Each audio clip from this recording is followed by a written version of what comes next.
Bom dia, paz do Senhor. Convido todos vocês para estarem conosco nesse momento de devocional e oração da palavra de Deus.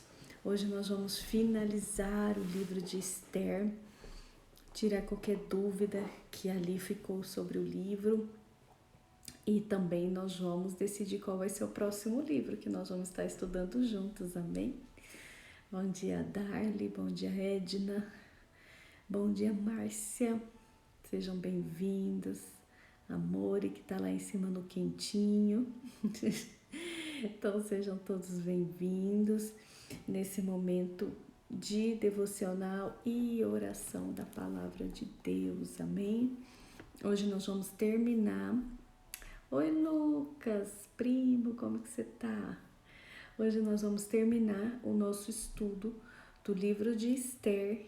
E também nós já vamos estar decidindo qual é o próximo livro que nós vamos estar estudando. Eu sei que muitas dúvidas surgiram ontem, quando nós falamos sobre editos e decretos reais. Qualquer dúvida, a gente vamos ver se sobra um tempo aqui, um espaço para a gente estar falando sobre isso. O ideal era o bispo ele trazer também um estudo mais aprofundado sobre isso, mas o que vai ser legal é porque vai ter a FATENG online. E a FATENG, nós estamos reformando toda a plataforma digital da igreja, tá ficando incrível. E ali nós vamos começar um trabalho da FATENG online, então na FATENG vai ter bastantes estudos voltados para essa área espiritual. Então todos nós vamos poder participar juntos e aprofundar nessas questões espirituais que o bispo dá aula para nós, amém? Então vamos lá, bom dia Bruna, Bárbara, Veronique, olá, Michele, sejam bem-vindos. O livro de Esther que nós vamos estar finalizando hoje, nós vamos adentrar no capítulo 9, a partir do versículo 18. Aqueles que acompanham diretamente na Bíblia Sagrada, nós vamos adentrar no capítulo 18, amém? Enquanto, capítulo 18 não, versículo 18, já tô ficando doida. Enquanto vocês vão entrando, qual que é o próximo livro que nós vamos estudar? O que vocês sugerem? Um livro para a gente estudar, um livro que vocês tenham curiosidade, ou que vocês já leram, mas não entenderam, ou um livro que vocês tenham dificuldade de estar lendo, estudando. Tem alguns livros que a gente começa a estudar e às vezes a gente tem um sentimento que não entende nada, aquilo ali embola a cabeça da gente e tem dificuldade de entender. Então pode ser um livro que a gente pode estar estudando junto e aí juntos a gente vai trazendo as revelações, a mensagem, os princípios de Deus ali sobre a palavra. Sugere aqui o que vocês querem que a gente estuda já a partir de amanhã. Tem Atos dos Apóstolos, que é um livro interessante. Levítico, Verônica. Ei, Verônica. Levítico é um livro muito interessante, é um livro de leis e um livro ritualístico. Isso daí a gente pode estar trazendo um balanço para o dia de hoje. Um livro interessante também de estudar. Vocês gostam mais de espiritualidade, né? Além de Levítico, um livro muito espiritual pode ser Ezequiel. Livro de Daniel também é um livro muito interessante de estudar. Vamos falando, vamos até o final a gente decide aí. Vão falando para mim o que vocês querem estar estudando, se aprofundando mais. Espiritualidade, conhecimento de princípios, mudança de vida. Estão dando para mim a direção. Meio Juízes, amo também o livro de Juízes. Livro de Juízes é muito bom para quem está vivendo propósito, missão, recomeçar, restaurar. Também é muito bom. Tá bem? Então vocês vão pensando aí. Daniel, Márcia. Daniel é um livro muito bom também. Amém? Então vamos lá. São 2h da manhã. Convido vocês a abrirem no livro de Esther, capítulo 9, a partir do versículo 18. Amém? Livro de Esther, capítulo 9, a partir do versículo 18. Então vamos recapitular o livro de Esther. Quanto aprendizado, quantos princípios extraídos e quanto entendimento espiritual para que a gente tome a rota espiritual certa. A rota espiritual, ela não é vinda através dos nossos próprios conceitos, do nosso próprio entendimento emocional. A rota espiritual não é aquilo que os outros dizem do qual é o caminho certo. A rota espiritual não é a rota mais fácil que eu vá tomar. A rota espiritual não é aquela que eu acho que eu vou sofrer menos, que eu vou deixar menos, ou que eu vou passar por situações menos constrangedoras. Não, essa não é a rota espiritual. A rota espiritual, ela é preenchida por princípios e direções bíblicas. Só a Bíblia Sagrada, ela traz a certeza da rota espiritual. Até então, a Bíblia Sagrada é ela que traz quem nós somos, quais são a constituição dos nossos princípios, qual que é o nosso propósito de vida, por que nós nascemos, por que estamos aqui, por que a trajetória é dessa forma, como alcançar o propósito, a missão espiritual que Deus nos entregou. Será que as coisas do homem exterior é Ele que vai dirigir a rota da minha vida? É Ele que vai me levar ao caminho da felicidade? Será que é as minhas habilidades? Será que é aquilo que eu estudei, aquilo que eu empreendi, o conhecimento técnico que eu tenho? Será que é tudo isso que vai me levar no caminho da paz, da mansidão, da felicidade, sem esquecer do caminho da salvação? Será que o homem exterior, ele é tão importante assim que ele dirige o meu homem interior, que é a minha rota espiritual? Será que é o homem exterior, aquilo que eu penso, que vai me levar para o caminho do encontro com Deus, o caminho da salvação? Será que o homem exterior, aquilo que eu entendo, aquilo que eu crio, aquilo que eu penso, as minhas habilidades, as minhas riquezas, será que é isso que vai me levar à salvação? Será que o homem exterior, ele me permite entender o caminho da salvação? Nós podemos ir mais além. Será que o homem interior, ele valoriza o princípio da salvação? Quando nós nos adentramos na Bíblia Sagrada e quando nós entendemos os princípios da palavra de Deus, por isso que mais uma vez eu digo, é importantíssimo conhecer e aprender a Bíblia Sagrada. Não há espada mais afiada e não há missão mais libertadora do que conhecer capítulo por capítulo, livro por livro e todos os seus versículos da Bíblia Sagrada. Não há sabedoria melhor, não há espada mais afiada, não há mais conclusão de propósito, não há melhor conclusão de propósito do que conhecer a Bíblia Sagrada. A Bíblia Sagrada, até então, o que o Ciro está falando aí? Até então, a Bíblia Sagrada, ela é a conclusão, a união dos meus princípios. Ora, quando eu entendo a Bíblia Sagrada, quando eu sei sobre a Bíblia Sagrada e quando ela se torna objeto de valor na minha vida, eu valorizo o meu homem interior, e o meu homem interior, ele rege todas as minhas habilidades do meu homem exterior. O livro de Esther, ele traz todos esses princípios. O livro de Esther é a conclusão, é a prova da conclusão desses princípios. O livro de Esther, ele é a testificação de todos esses princípios. Ora, se eu pego a pessoa de Esther, a mulher de Esther, quando eu olho para o homem exterior, a aparência dela, a pessoa, o estereótipo dela, aquilo que ela tem ao seu redor, nome, sobrenome, aonde está, a condição que ali está, eu minimizo as suas probabilidades de conquistas, de vitórias, de acertos e de conclusão de qualquer missão e etapas na vida.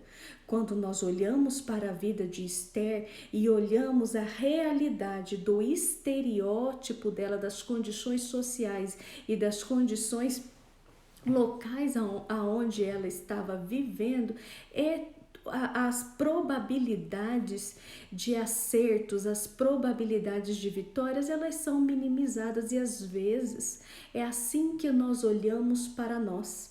Nós olhamos para nós nas nossas condições externas e supervalorizamos as condições externas. Às vezes supervalorizamos se nós temos o princípio ou a condição de um bom sobrenome, ou às vezes nós supervalorizamos se nós moramos em um bom bairro, onde nós estamos, qual que é o nosso estilo de vida, as condições que nós temos.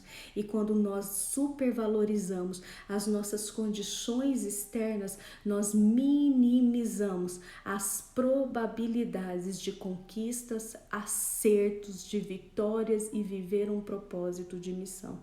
Aprendemos as condições externas que estava sobre Esther, pais falecidos.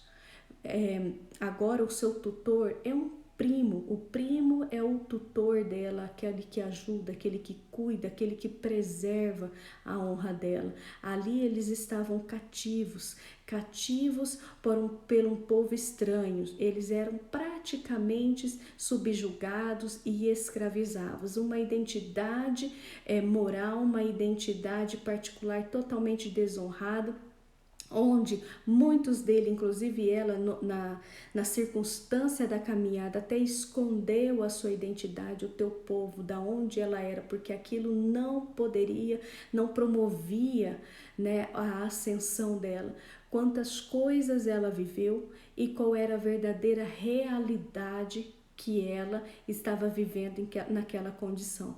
E nós aprendemos que nesse livro, o homem exterior, ele não é o agente de mudança da nossa vida. Quando nós olhamos para a história dela, nós não vimos Esther nas suas habilidades externas, nós vimos Esther nas suas habilidades internas. Esther agora, formada na tipologia da igreja fiel, nos dá um show de sabedoria e espiritualidade, aonde ela vai mostrar o que prevalece no reino espiritual e no reino natural é aquilo que é constituído dentro do teu reino interior, a tua honestidade, a tua honra, a tua força, aquilo que você acredita, os princípios bíblicos, os princípios de Deus, os princípios morais, os princípios honrosos diante do Senhor, os princípios de permanecer fiel ao seu Deus, o princípio de saber a hora de se abaixar e o princípio na hora de saber se levantar, o princípio a hora de esperar e o princípio a hora de agir, o princípio de jejuar e se calar e o princípio de ir e enfrentar, o princípio de se tornar a nada e o princípio de ser tudo, o princípio de tirar as suas vestes reais, porque diante de Deus nada nós somos, o princípio de tirar a nossa coroa, porque sem a coroa nós alcançamos a glória e a coroa de Deus. Quando nós tiramos aquilo que nós somos, nós alcançamos tudo aquilo que Ele é. Quando ela alcança toda a junção dos princípios espirituais, nada mais prevalece na atualidade, na construção dos princípios externos e os princípios do homem. Sabe que a gente aprende no início da história de Esther? Todos, do maior ao menor, têm uma força indescritível dentro de nós, que nos move para um propósito, aonde todos nós seremos capazes de vencer, mudar a nossa história, mudar de rota de vida, sorrir mais uma vez, ter uma verdadeira mudança de vida, alcançar sucesso e através do nosso sucesso, outras pessoas alcançarão sucesso também. Essa é a rota espiritual verdadeira. Diante de todos os problemas que lhe surgiam, ela não via o que estava ao redor, ela via o que estava dentro dela.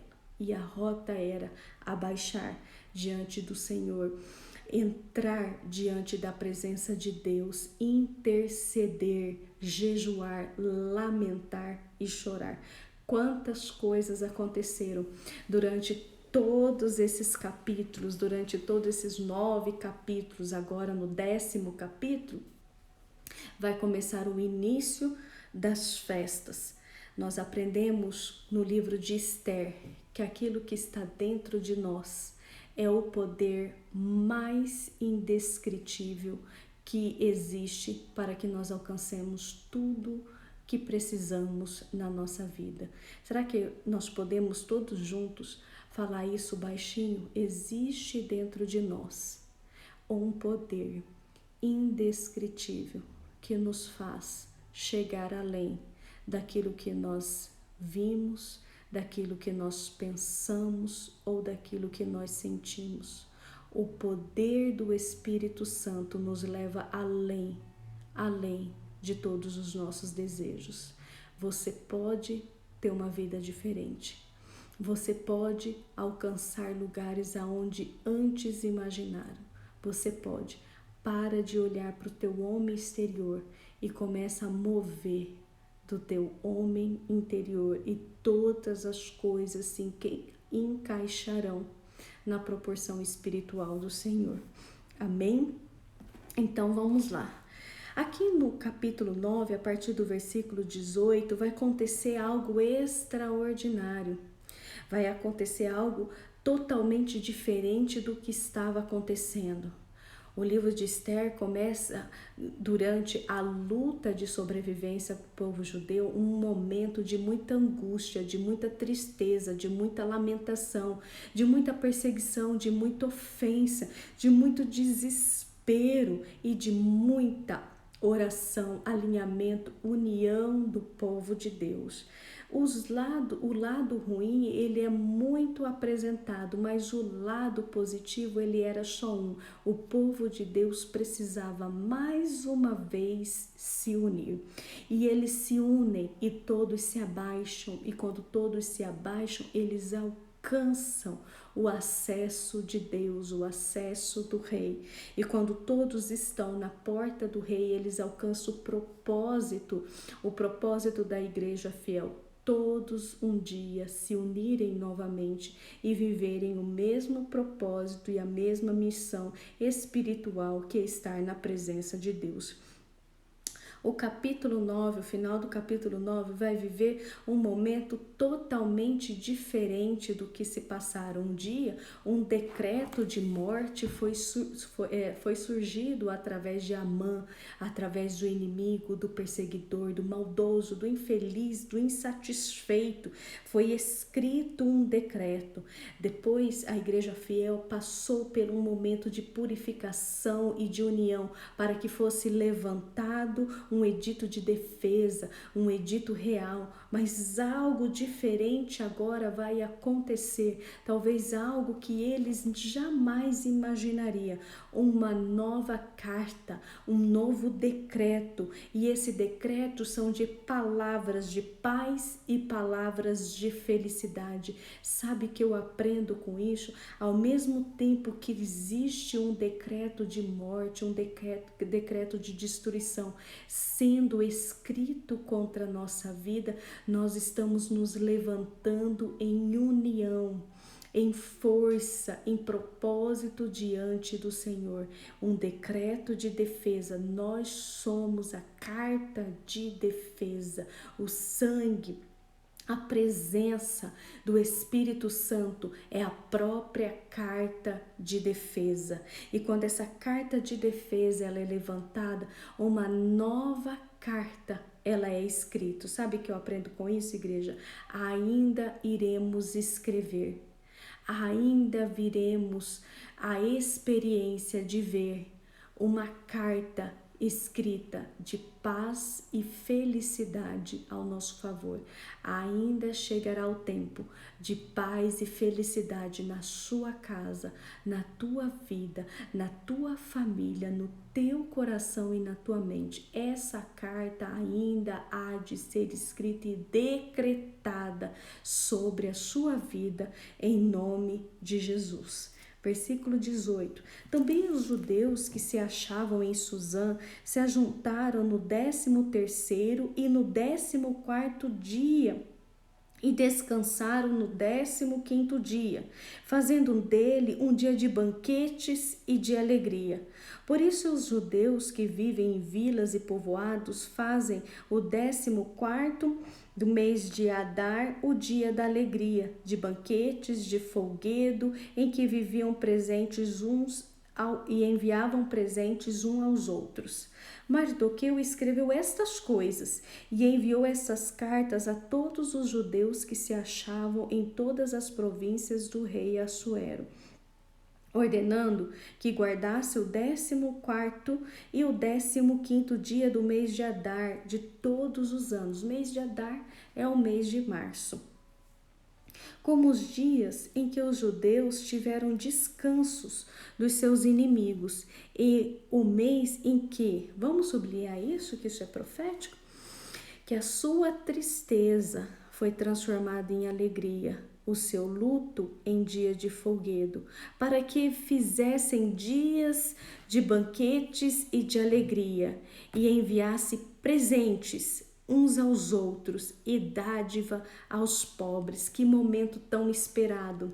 Quanta expectativa para viver esse momento. Existe muitos de nós que está esperando por esse momento, o momento que toda tristeza, toda angústia, toda opressão, toda depressão vai ser transformada em alegria. Que o momento de terror, o momento de luto, o momento onde nós olhamos ao nosso redor, está tudo acabado, está decretado, está escrito, não tem jeito. Esse dia vai ser dia de celebração. Nós aguardamos o dia em que os banquetes e as alegrias, elas se tornem presente na nossa vida. Nosso coração ainda espera para o dia aonde podemos dar presentes uns aos outros, porque agora nós valorizamos a nossa união. O povo de Deus se uniu, o povo de Deus se voltou para a presença de Deus. O povo de Deus, ele agora reconhece a sua força, a sua união. Como é bom a união do povo de Deus, como é bom a união da igreja. O povo agora reconhece e conhece a rota da permanência, da felicidade, da alegria. Agora que eles voltam, vamos dizer assim baixinho no nosso coração, o povo voltou, os crentes voltaram, os crentes se uniram, o povo de Deus voltou para a presença de Deus. Sabe que isso acontece? É dia de tristeza, é dia de celebração, é dia de banquete, é dia de alegria, é dia de presentear. Para que tudo isso aconteça na nossa vida, nós precisamos mais uma vez nos unir. Nós precisamos mais uma vez estar presente na casa de Deus, mais uma vez, se for necessário, nos humilharmos, prostrarmos e reconstruir os altares interiores espirituais dentro de nós. E os judeus se encarregaram de fazer o que já tinham iniciado de acordo com o que Mardoqueu lhes tinha prescrito. Porque Amã, filho de Amedata, o Agagita, inimigo de todos os judeus, tinha intentado destruir os judeus e tinha lançado isto é, a sorte, para assolar e destruir. Mas, chegando isso ao conhecimento do rei, ordenou ele por cartas que seu mau intento contra os judeus recaísse sobre a sua cabeça, pelo que o enforcassem a ele e aos seus filhos. Observa todos nós o valor de uma linhagem. Observa todos nós que quando é declarado sobre uma pessoa, toda vez que vai se referir sobre Amã, não fala só sobre a pessoa dele, tem que falar filho de Amedata, o Agagita, inimigo do povo judeu. Deus vê sobre uma linhagem. É muito importante nós, como pais, como mães, temos a plena consciência do valor da nossa linhagem. Às vezes a gente não dá tanto valor assim aos nossos filhos, aos nossos netos, aos nossos bisnetos. Às vezes a gente acha que as consequências do nosso plantio, dos nossos erros, ele vai ficar paralisado, estático em nós. Às vezes nós achamos, por até não conhecimento bíblico e entendimento espiritual, que tudo aquilo que nós fazemos, certamente só nós colheremos. Isso espiritualmente funciona, não funciona, e não é assim o plano espiritual sobre as nossas vidas. Um dia, Amã plantou. Ele plantou a morte, ele plantou o ódio, ele plantou a perseguição, ele plantou todo esse terror, deixando o povo judeu tenebroso, deixando o povo judeu cabisbaixo. Ele plantou a morte, o terror sobre o plano de Deus. Mas não somente ele colheu, mas todos os seus filhos também colheram. Por quê? Porque a linhagem espiritual, a visitação espiritual, ela é muito certa. A visitação espiritual, ela é muito verdadeira. Quem nos garantiria que os seus filhos não levantariam com novos pactos, se aliançando com esse mesmo sentimento, com esse mesmo ódio, com essa mesma perseguição? Como nós podemos garantir isso? Ali no capítulo 9, até os filhos de Amã, eles foram enforcados por um pedido de Ester. Então, os nossos filhos, eles colhem tudo aquilo que plantamos. Basta a gente observar certos comportamentos e situações que acontecem com os nossos filhos. Eu já tomei a presença de vários fatos que assim, nossa, isso aí que está acontecendo com meu filho é exatamente o que aconteceu comigo. Será que ele não aprendeu comigo não e agora está fazendo a mesma coisa? Às vezes a gente toma por sinais físicos de coisas que estão perpetuando à frente da nossa linhagem. Ora, os filhos eles escolhem, às vezes, uma maneira de nos frear, uma maneira de fazer-nos repensar. Olhe para os seus filhos, eles merecem serem mortos pelo teu comportamento de perseguição. A gente vê a malignidade do pai muito presente na vida dos filhos também. Podemos nós hoje tomar essa decisão de quebrar cada uma delas. Por isso chamaram aqueles dias de Purim, do nome Pur. Por isso, portanto, por causa de todas as palavras daquela carta, do que viram sobre isso e do que lhe tinha sucedido. Então, o nome Pur significa sorte. Lembra que nós estudamos que Amã ele foi lançar a sorte, lançar o Pur para que ele soubesse a data para exterminar o povo judeu? O desejo dele se tornou contra ele. O que isso estava querendo dizer? A sorte foi mudada. Quando a igreja fiel se levanta, a sorte é mudada. Aquilo que é lançado, aquilo que é planejado, aquilo que é lançado até sortes sobre diante do inimigo, que o inimigo planeja, que o inimigo arma. Diante da igreja fiel não há palavras, não há editos, não há decretos, não há maldições que prevalecem prevalece diante da igreja fiel. Diante da igreja fiel, a sorte ela é mudada. Sabe o que eu aprendo com isso? Diante da igreja fiel, tudo é desmaterializado, destituído, rasgado, anulado e tornado sem efeito, voltado para si, em consequência para os seus filhos. Vale a pena ser igreja fiel, vale a pena ser um povo fiel, vale a pena. Os judeus concordaram e tomaram sobre si e sobre a sua semente e sobre todos os que se achegassem a ele, que não deixaria de guardar os 2 dias conforme escreve deles, e segundo o seu tempo determinado todos os anos. Esses dias seriam lembrados e guardados em cada geração, família, província e cidade. Esses dias de Purim não seriam revogados dentre os judeus, e a lembrança deles nunca teriam fim entre os da sua semente. Vamos grifar isso daí? Entre todos da sua semente. O que eles estavam falando aí? Dos filhos, das linhagens futuras, daquilo que ia ser gerado diante dessa linhagem. Então, o que isso significa? Que esses 2 dias de festa, a festa não é somente para relembrar o que aconteceu. A festa não foi somente para relembrar a trajetória do povo judeu e a conquista dessa libertação. Não é somente para esse objetivo. Uma festa traz união.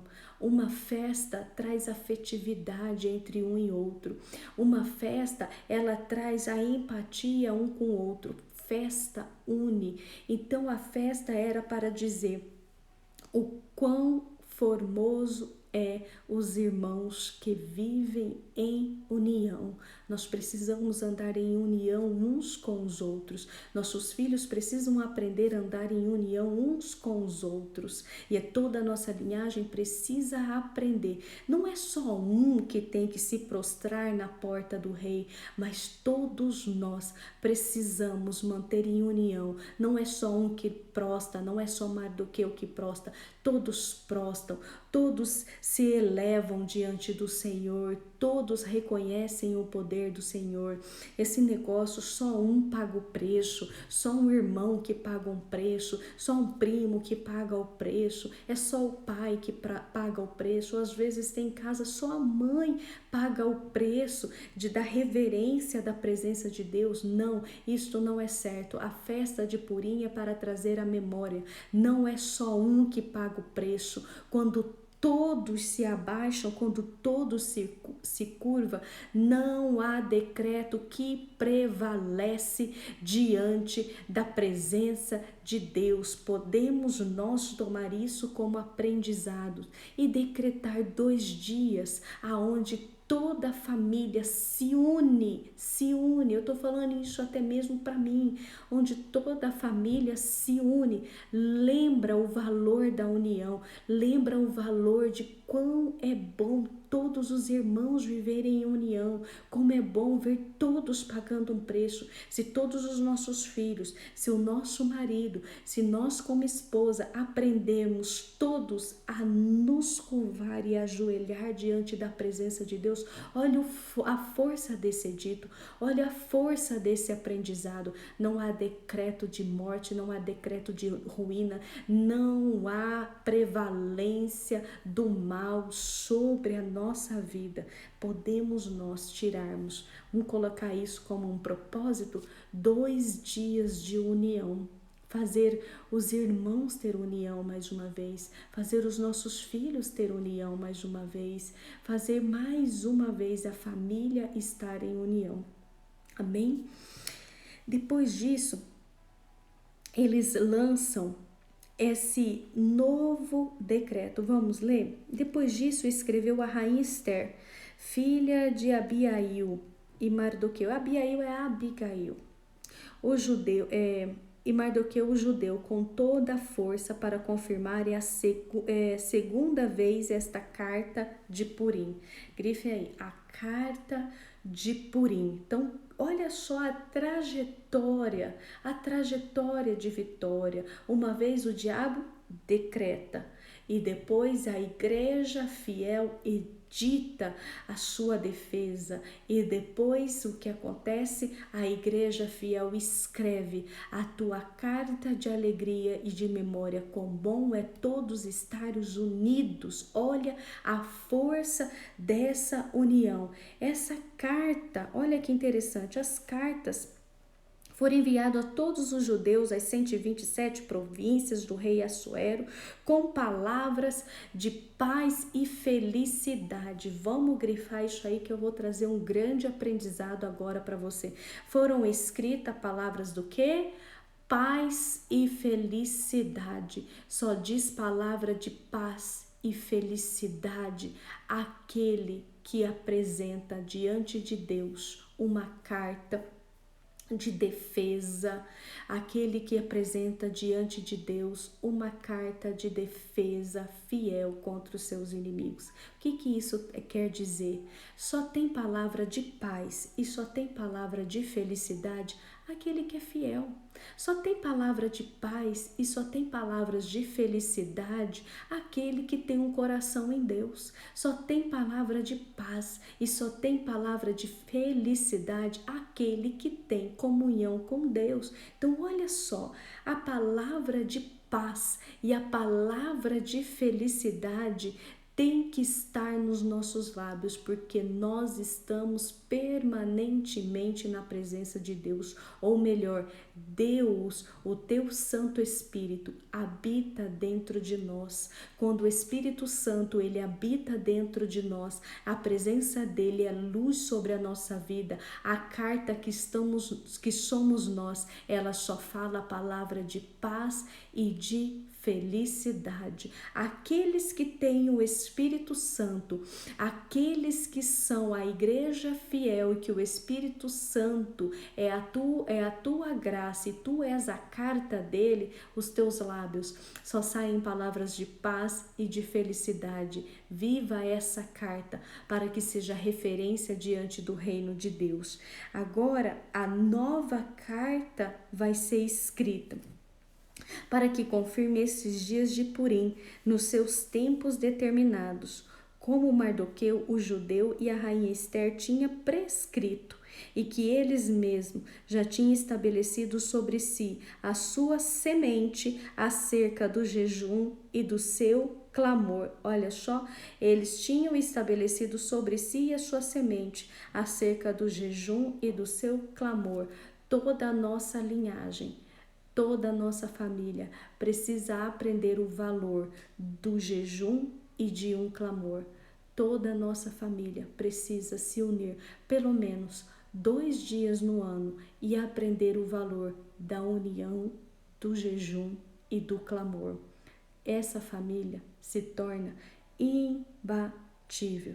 Depois disso, impôs o rei Assuero tributo sobre a terra e sobre as ilhas do mar, quantos mais atos do seu poder, do seu valor e a declaração da grandeza com que ele exaltou Mardoqueu. Porventura, não está escrito no livro das crônicas do rei da Média e da Pérsia?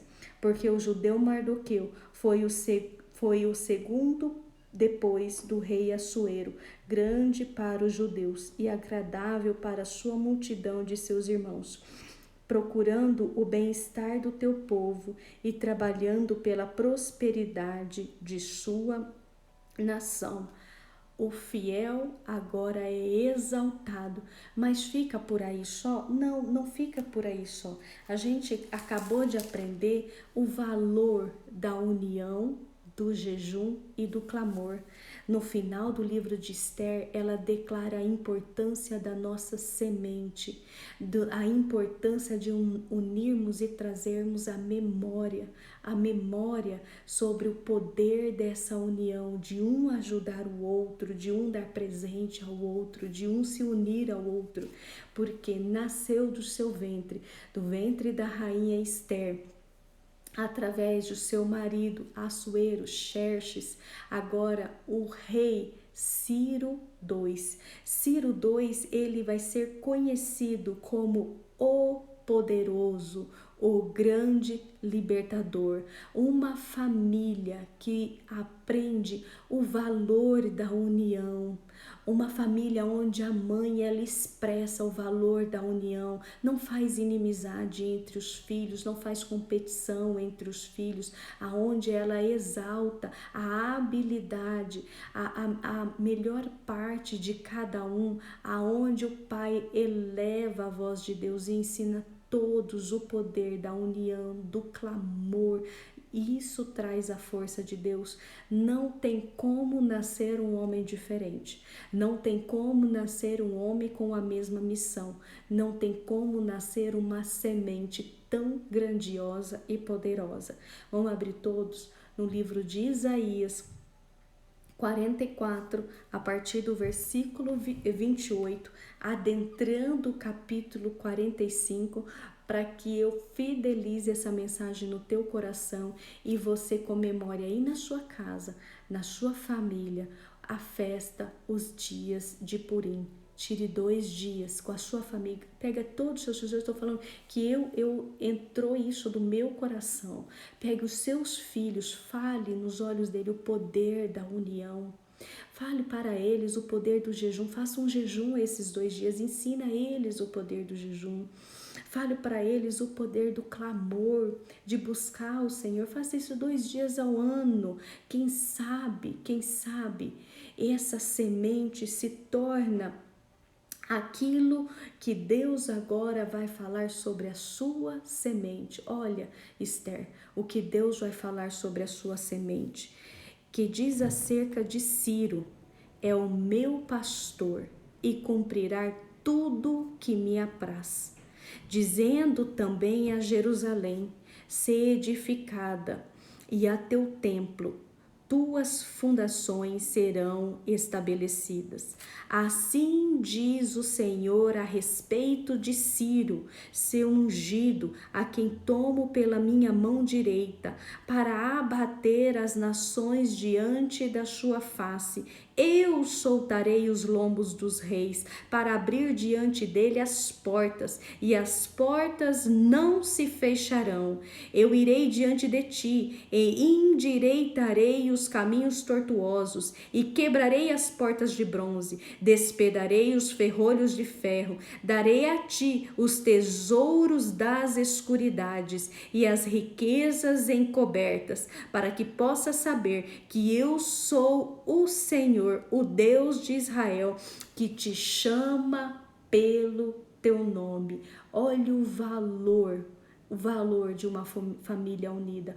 Olha o valor de um pai e uma mãe que alcançam o princípio certo. Olha o valor da reverência, de ensinar e ver cada um deles como semente. Não deixa seus filhos se perder. Não deixa a sua dor, a malignidade do teu coração ser constituído agora sobre o seu filho. Deixa o seu filho ser a semente, a conclusão, que seja agora a espada e o reflexo da sua vitória, para que diga o Senhor sobre cada um de nossos filhos, aquele que te chama pelo nome. Que essa mensagem venha se fazer verdade dentro de nós. E se existe no nosso meio ainda qualquer pessoa que esteja com sentimento de depressão, de rejeição, que se sente pequeno, que quando olha ao seu redor se sente escravo, se sente sem referência, se sente sem apoio de pai, se sente sem apoio de mãe. Esse sentimento diante da Bíblia Sagrada tem solução. Essa condição que você está hoje diante da Bíblia Sagrada tem solução. Existe uma carta de 10 capítulos mostrando para você a trajetória, a rota da solução. Existe solução para o coração fiel, existe solução para a igreja fiel, e não existe solução somente para o inimigo, mas existe solução para você, para a sua casa e para toda a sua família. Que nós possamos hoje tomar uma decisão de nos curvarmos e nunca mais sair da porta do rei. Essa foi a história de Esther. e que ela fique agora memorável, que mulheres levantem outras mulheres, que famílias levantem outras famílias, que famílias inspirem outras famílias e que filhos sejam exemplos para outras famílias também. Então eu finalizo hoje a carta do livro de Esther e toda a sua linhagem. E qual livro nós vamos trabalhar amanhã? Vocês querem o livro de Daniel? O livro de Daniel tem muita experiência espiritual. Vamos estudar Daniel, aquele que não se curva, aonde um decreto é escrito para que ele entre na cova. Ele pode até entrar na cova, mas o quarto homem entra também. Quando Deus entra na cova, o leão, ele torna o seu amigo, ele não vai te morder.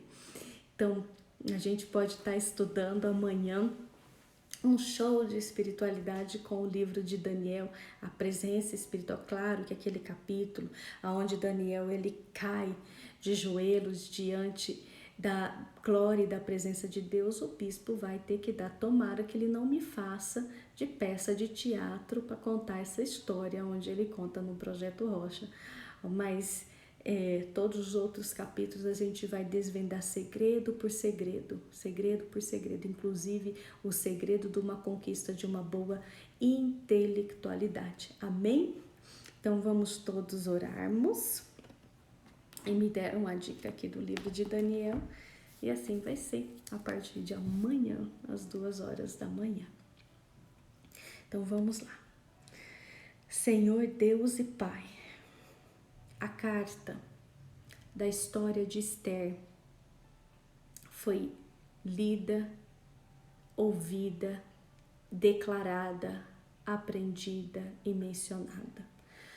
Deus, que carta cheia de princípios, que palavras cheias de fundamento. Quando lemos essa palavra, Senhor, ó Deus, encaixa exatamente tudo que nós sentimos, pensamos e desejamos para cada um de nós. Nós não podemos olhar o nosso estereótipo, não podemos olhar as nossas condições, não podemos olhar aquilo que está ao nosso redor. Temos que valorizar aquilo que o Senhor colocou dentro de nós. Que essa igreja interior seja agora edificada, princípios valorosos sejam agora reconstruídos, que a honestidade, o valor, a graça do Senhor venha a estar no nosso coração, para que portas, Senhor ó Deus, sejam abertas, para, Senhor ó Deus, que rotas sejam mudadas, para que caminhos, Senhor ó Deus, sejam aplainados e para que conquistas, Senhor ó Deus, mesmo diante de um concurso, seja entregue para cada um de nós. Deus, em nome de Jesus, que adentremos nessa porta e que a honra dessa conquista nos faça guerreiros para que outros alcancem a mesma graça da nossa felicidade. Que muitos a cheguem, Senhor, ó Deus, pela graça da nossa conquista e que nós possamos fazer da nossa alegria a nossa missão. Senhor, ó Deus, nós como igreja fiel declaramos que permanecemos, Senhor, ó Deus, diante do Teu trono, diante da porta do Rei. Permanecemos diante do Teu trono, Senhor, ó Deus, declarando que Tu és soberano e Tu é gracioso, Tu é grandioso e Tu é perfeito. Declaramos, Senhor, ó Deus, diante do Teu trono, as nossas cartas de defesa. Senhor, ó Deus, que o nosso inimigo seja agora destronado, que o nosso inimigo seja agora emudecido. Senhor, ó Deus, que essa perseguição, que essa luta, Senhor, ó Deus, que essa dor, Senhor, ó Deus, seja agora parada. Nós desmaterializamos todo o império das trevas e suas ações. Destronamos, Senhor, ó Deus, todo o trono do inimigo e declaramos, em nome de Jesus, Amã e todas suas falanges de demônios, você caiu, porque nós nos levantamos. Está sobre nós o óleo da unção, no nosso coração está o fruto da esperança, e nós agora diante do Senhor destituímos o seu trono, tiramos o seu cavalo, arrancamos a sua veste, retiramos a vossa coroa e mais, recolhemos agora o anel da autoridade. Você perdeu. Você perdeu no dia que Jesus te enfrentou. Ele tirou o teu anel da autoridade. Ele é toda a autoridade e nos entregou. Esse anel da autoridade agora tomamos, selamos e decretamos a sua queda, decretamos a sua linhagem, decretamos sobre a sua história, assentamos agora no trono que nos é de direito. Em nome de Jesus, vestimos as vestes agora que nos é por direito, colocamos a coroa que nos é por direito e exaltamos o anel da autoridade porque nos é de direito. Declaramos essas palavras, mas também declaramos que você não esperava que escreveríamos também o dia de nossa festa. Um dia você escreveu o dia da nossa morte e agora nós escrevemos o dia da nossa festa. Por isso você não esperava e hoje nós nos unimos como povo de Deus, unimos como família, unimos como filhos, unimos como irmãos, para escrever o dia da nossa vitória e declaramos o valor da união. Declaramos, Senhor, ó Deus, o valor do jejum. Declaramos, Senhor, ó Deus, o valor do clamor. Declaramos, Senhor, ó Deus, o valor da semente e da sementeira. Declaramos, Senhor, ó Deus, o valor da linhagem. Também declaramos que nossos filhos serão chamados pelo Senhor, em nome de Jesus. Abençoamos agora as casas, abençoamos agora as igrejas, abençoamos, Senhor, ó Deus, agora os filhos, abençoamos, Senhor, ó Deus, todos os lares, que esses lares se unam e se reúnam e lembrem do grande dia do Senhor, em nome de Jesus. Amém? Glória a Deus. Então, que essa mensagem possa ficar no nosso coração, sabendo que todas as coisas nós podemos por aquilo que nós somos e não por aquilo que nós temos. Nós somos mais do que temos. O nosso verdadeiro valor é aquilo que está implantado no nosso coração. Isso somos nós. Amém? Então, um grande beijo para vocês. Até amanhã, às 2h da manhã, onde nós vamos entrar no livro de Daniel, que nós vamos também ter um show de aprendizado. Vamos falar de anjo, de espiritualidade, muita coisa interessante, amém? Então, um grande beijo para vocês, aqueles que fizeram esse ato profético de fé, de o edito, e sentiram no coração de estar fazendo o que o bispo nos ensinou. Então, se vocês quiserem, muitos perguntaram queimar os dois, né? E declarando em oração diante do Senhor que está selado, está unido, é pela fé, é pela fé. E você entrega tudo isso diante de Deus e vamos para frente. Vamos para frente, que agora nós vamos nos desenvolver espiritualmente através do livro de Daniel. O livro de Daniel vai nos ensinar como lidar com o mundo espiritual, quais são os sentimentos físicos que nós sentimos na presença do mundo espiritual. Vai ser muito interessante. Um grande beijo para vocês. Então, até amanhã com o livro de Daniel. Um beijo para vocês.